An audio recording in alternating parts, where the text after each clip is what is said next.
Welcome back.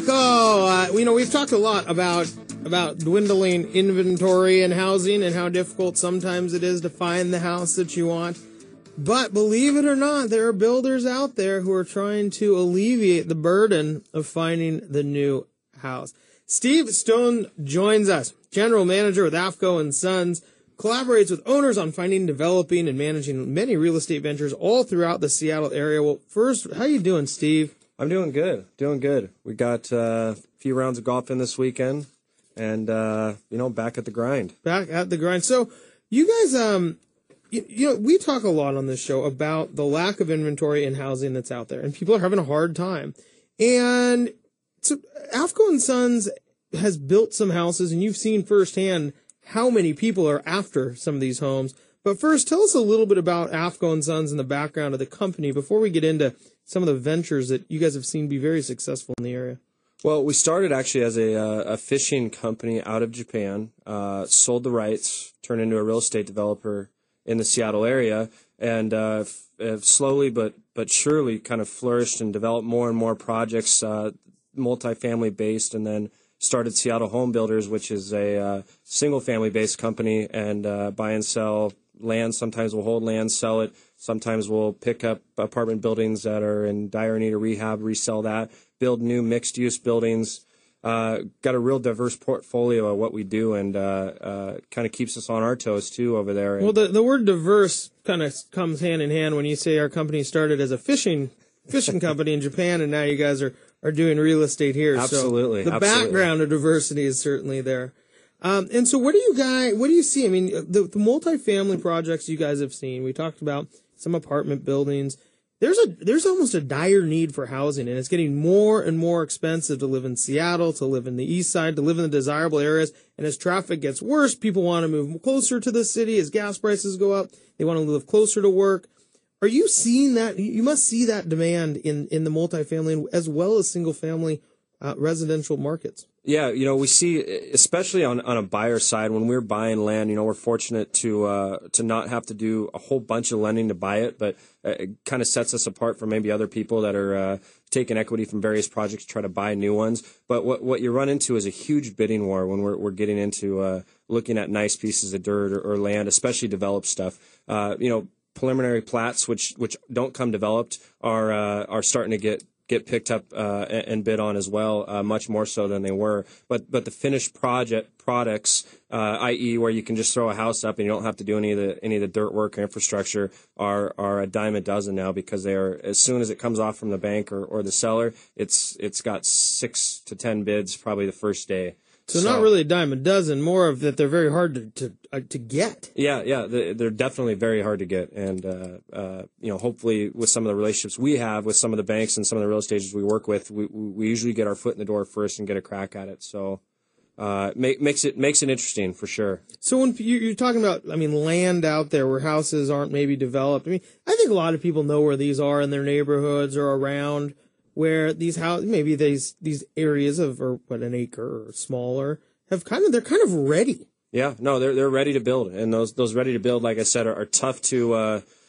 come by, because, like I said, there's a lot of bidding going on, and once you get it, right now, what's driving that though, like with these house prices, is that shortage of inventory. So when you do actually get it, and we do get our hands on it, we try to get it out and get it on the market quick. But even if we were to hang on to it, like one project we held on to from last year till now, and we've seen an increase in what our sales price was projected last year to this year by 14%, and we're selling at full price offers right now, pre-sales. So we're kind of seeing some of that '05 stuff, but our pricing where it was in '05 isn't consistent with where it is now. It's still down, but if our target for where we bought the land and where our target is for where we're selling, we're still hitting. We're still our what we're making on our numbers is exactly as far as percentages wise the same as what we would have been in '05. So the amount of people who are looking for new houses, is strong.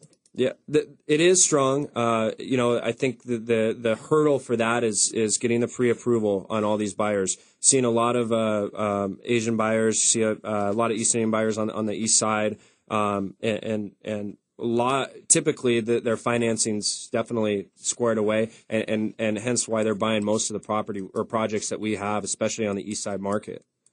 Do you see a lot of new projects coming up? I mean, land here is finite. You can't just keep going and creating new land.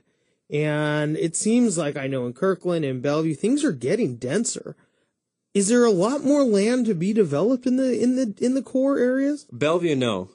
But as you kind of get past Redmond towards Redmond Ridge Golf Course, out that way, you'll see stuff that comes on. There's also people that own land that were kind of in '07 ready to do something, and then they saw the downturn, and so they've kind of been sitting on it because they weren't in any dire need to get rid of it. So now that's starting to move and starting to come to market, or people that maybe bought in '05 or '06 to develop and are finally stopped making payments to the bank, and now the banks have got it back. And so you get that funneling from the banks that comes out and hits the market, and again, that's where that bidding war comes into play.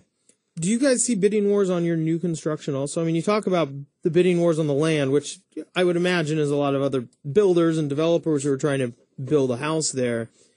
Now that once you guys have your finished product, you see a lot of bidding wars on that also bringing prices up? Yeah, and a good case in point is last 2 weeks ago we sold a house that was pre-sold. We were in framing, and then the buyer was trying to keep their other house, and their financing fell through, so it went back to market from pending. And we had 6 viewings the first 3 days, and we had 3 offers in the next 2 days.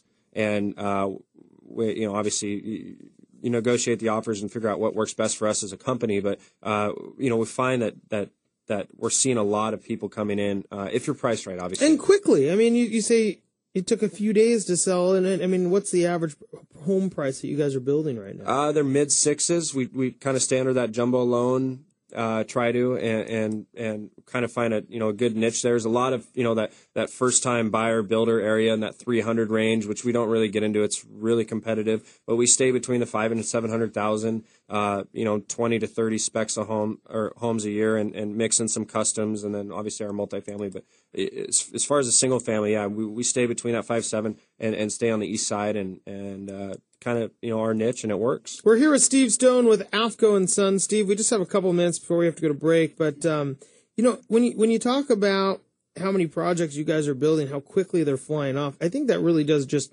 speak volumes about how few houses there are for sale right now. Absolutely. And that's not a cheap house. I mean, $650,000, and they're flying off as fast as you can put them on. Yeah. No, absolutely. I mean, there's, the Newcastle houses, for instance, you can sit and watch the Seahawks practice from and watch the lake. And unfortunately, none of the buyers seem to care about the Seahawks practicing there, but or watching them. But new marketing, man. Yeah, that's right. Steve, thanks so much for joining us. We have to go to break. When we come back, it is a little difficult to buy real estate right now, but some people think prices are going to continue up. And if you do, you're not going to want to miss the next segment with Johnny Larson, because we're going to talk a little bit about what it takes to successfully invest in real estate for yourself. I'm Ben Brashen. You're listening to Brashenomics.